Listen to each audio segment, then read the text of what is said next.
فضل الجزائر على العرب لا يقاس.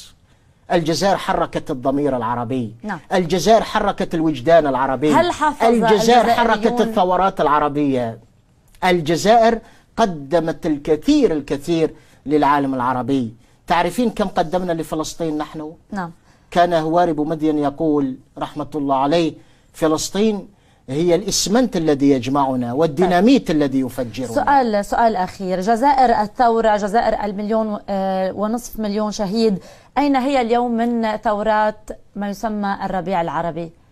والله نحن الثورات التي تريد أن تحق الحق وتقضي على الاستبداد والظلم انطلاقا من المكونات الداخلية مرحب بها في الجزائر. أي ثورة يشرف عليها الناتو والأمريكان والأنجاس، يعني اليوم العربي صار مجنون العربي. يعني أمريكا تدعم ثورة ما، والمخابرات العربية والمخابرات الإسرائيلية والمخابرات التركية، ثم نقول هذه ثورة. أي يعقل يا عرب؟ فكروا. لكن دعيني أقول ماذا بقي من ثورة الجزائر.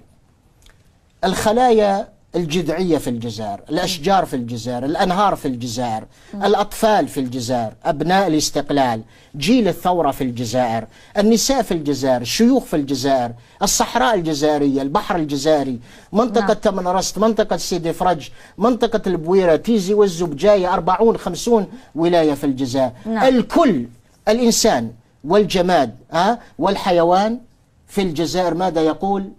أقسمنا بالدماء أن تحيا الجزائر. أشكرك المفكر الإعلامي دكتور. أقسمنا بالدماء أن تحيا الجزائر.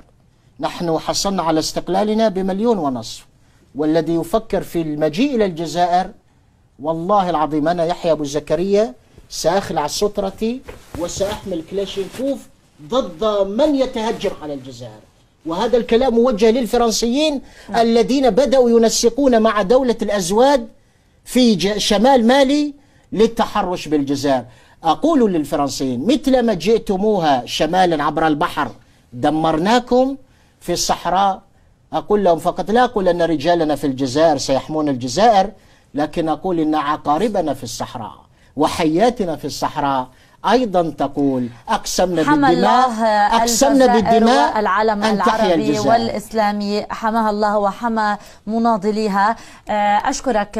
فقط كلمة أخيرة إذا سمحت، ولو المخرج يعطيني دقيقة. باختصار شديد. أقول للشعوب العربية والشوارع العربية: لا تسلموا إرادتكم لأمريكا النجسة وفرنسا النتنة وبريطانيا العاهرة.